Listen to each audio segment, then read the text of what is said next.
What's up, tubers? Matt M. Roy back again. Back to you with a late night vlog, or at least late for me. It's about 6:45 right now.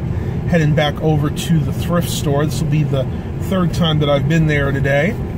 Hoping they're going to put out some type of electronic items. I don't know what.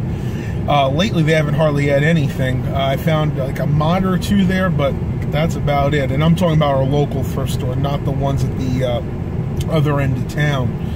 But I wanted to run something by you guys. I kind of like to get some feedback and maybe a little help on trying to decide what I want to do. So most of you guys know that have watched my videos for any length of time. I drive a 1999 Lincoln Town Car. I love this, don't get me wrong. This is one of the best cars I've ever owned. She just hit 100K. It's actually got 100,064 miles on it right now.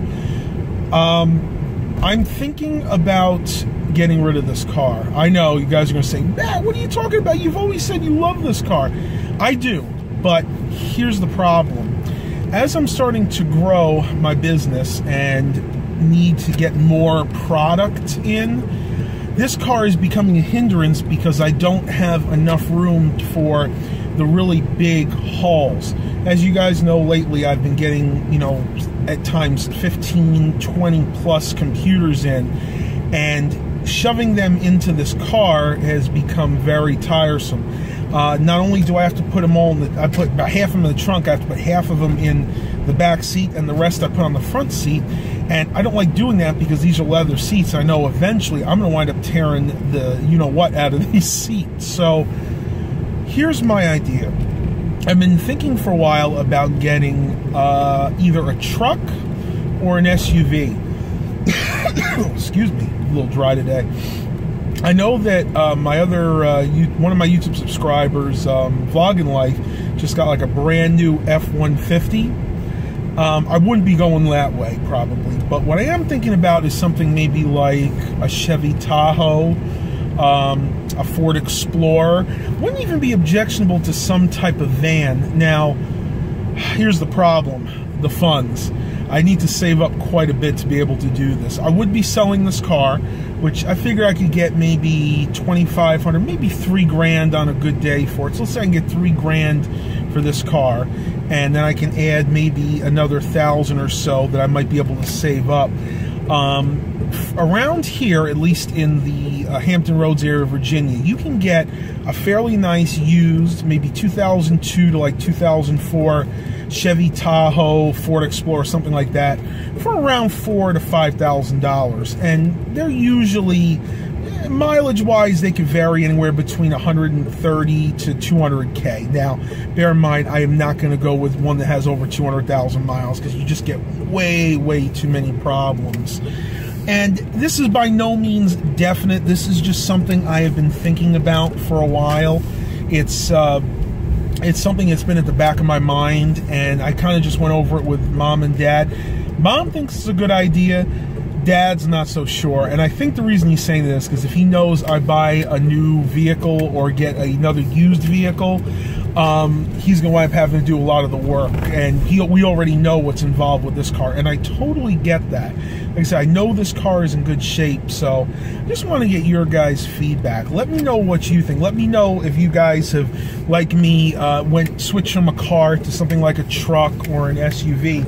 And let me know your experiences with them, what I might need to look for in the way of problems with something like a Chevy Tahoe versus like a Ford Explorer, or maybe something like, even like an Expedition. I wouldn't be objectionable to that either, because let's face it, when it comes to fuel economy, this car is pretty bad, so I probably wouldn't notice too much of a difference. I'm lucky to get maybe 16 miles a gallon with this car versus, you know, worst comes to worst, something like an Expedition, I believe, gets around 13 or 14. And we're talking about city miles, not highway. So let me know what you guys think. I'm going to head into the thrift store, see what they got, and I will talk to you guys in a little bit. All right, tubers. Well, I just left the thrift store. Nothing good. I'm not surprised because they usually hate putting anything good, especially computer-wise, out on sale day. So I'm not too worried about it. I'll check back tomorrow. But I did run into an old friend of mine that used to work there. I hadn't seen her, probably a couple of months now, and I wanted to catch up, so we spent a few minutes talking. Come to find out, she has purchased her own business.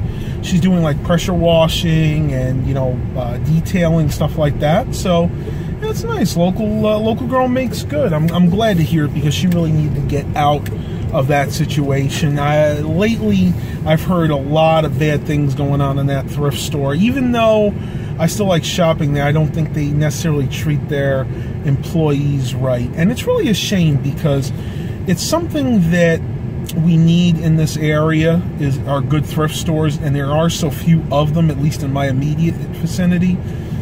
Just as a shame. It seems like as a society we don't treat our employees the way we should, and I hate to say it, that's why we don't have the kind of customer service that we used to have. I remember when I was maybe 9-10 years old, so that would have been, oh gosh, the mid-late 90s. Okay, I'll be honest, we'll say mid-early 90s. I hate to date myself, but I remember going to the local stores back then in New York. We had Ames, we had Jamesway. Going in there, you know, shopping for clothes, shopping for electronics, and the employees were actually happy to help you. They were happy to be there. They enjoyed their job for the most part. I mean, there were always those few that, you know, just kind of hated their lives, you could tell, and just didn't ever want to be there. But for the most part, the employees were very happy. You know, they were perfectly willing to assist you with anything and everything you needed. Just don't find that anymore, and it's really a shame. I think a lot of it has to do with corporate greed, and I hate to say it, because, you know, we don't treat our employees good enough. And I'm not going to get into that whole thing about, oh yes, should we have a minimum wage, should we have a $15 minimum wage. It's not about that. It's about giving employees respect, and also giving them a good benefits package, and most of that has been taken away. And it really gets on my nerves when I hear about these companies that are putting people, technically calling them full-time, but only giving them 30 hours a week. That way they don't actually have to pay them any, or give them any benefits like health insurance, dental, vision. And at least in my state, when they're confronted, the companies that do this, they basically say, well, you know what, they're lucky to have a job at all. Well, you know what, maybe that's true in a sense, but you're not going to have very happy workers. And I see that all the time. It just really, really gets on my nerves. And I wanted to go ahead and put that out there. You know, let me know what you guys think. At least I see this all the time in my area, and I hate to name drop, but Walmart, you guys are one of the worst offenders. Whenever I go in there, you can just tell the employees absolutely hate their job. I've seen maybe one happy worker in Walmart in the past 5 or 6 years, and I'm not exaggerating here. So, you know what? I think as a society, we really need to get back to not only customer-oriented, but employee-oriented. We need to treat our employees and our customers with a lot more respect than we do right now, and basically give them a good benefits package if they are truly full-time, and make them full-time. So we'll see what happens. I'm going to go ahead and pause the video right now. That's all I really had to say for the moment. I do want to show you guys something really cool that I picked up yesterday when I get home. I don't know if it works, so we're going to have to see ourselves once I get the rest of the accessories in. That'll be your hint, your little hint, and I'll talk to you guys in a few minutes. All right, tubers, so I am back home, and here's a little something I picked up at the thrift store 2 days ago. Didn't really get a chance to show you guys, but here it is. As you can probably tell, it is an Xbox One. I have absolutely no idea if it works. It didn't come with any accessories or anything. I did clean the price off, but I can tell you that I paid $24.98 for this. Yeah, that's right, guys, $24.98. And it is in pretty good shape. There are a few light scratches and scuffs on the top, but for the most part, it's in good shape. There is just ventilation on that side. You can see the front of this has, that's an eject button. Power button right here. This is really hard to do one-handed. Over here we have a super speed USB port. Then on the back here, I have Ethernet, infrared out. This I believe is for the Connect accessory. 2 more super speed or USB 3.0 ports. Got HDMI in, so you can plug this in from something like a satellite dish or a cable box. SP-Diff, this is another digital optical out. Then, of course, you have HDMI out to your TV because you have to be able to get this out to your TV. And then, of course, you have the Xbox proprietary plug for the AC adapter. Now, I will show you guys the bottom of this real quick. I believe this model is the release model. You guys can correct me if I'm wrong. You see it says Xbox One console. This is model number... I saw it before. There we go. 1540. Dated from, looks like the manufacture date was October 15th of 2014. So what am I doing with this? Well, I've purchased a generic Chinese power brick for this. I know that was probably not the best move on my part, but because of the cheap price I paid for this, I really don't want to put a lot of money into this until I know that it works. So what I'm going to do is, once I get that power brick, I'm going to go ahead and try it.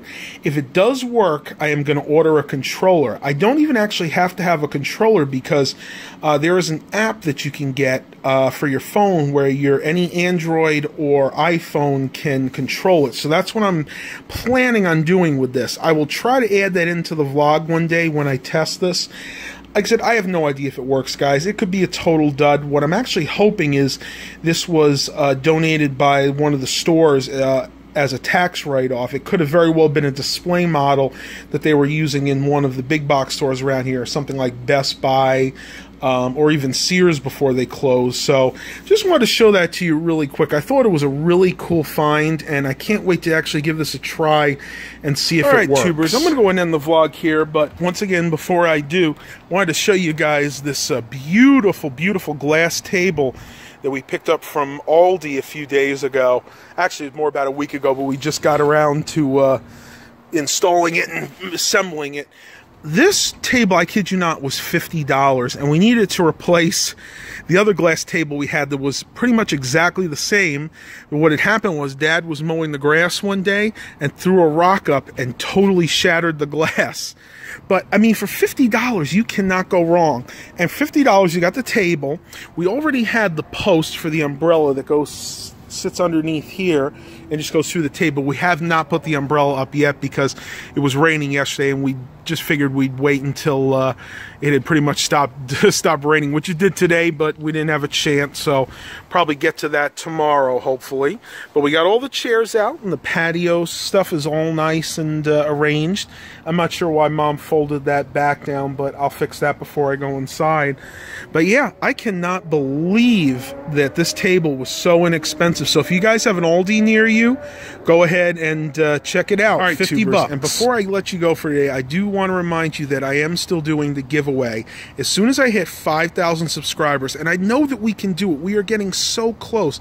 I'm only about 800 and some odd subscribers away right now. As soon as I hit that mark, I am going to do a giveaway, and it is going to be a $50 Amazon gift card.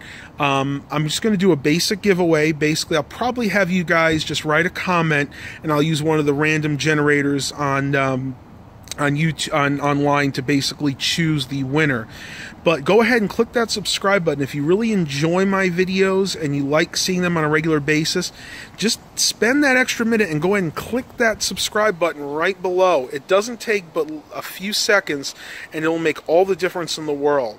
Hope you guys really enjoyed the vlog today. I know it's not as long as some are, but there's going to be some interesting ones coming in the near future. Please remember to like and subscribe. And as always, have a blessed day, everybody.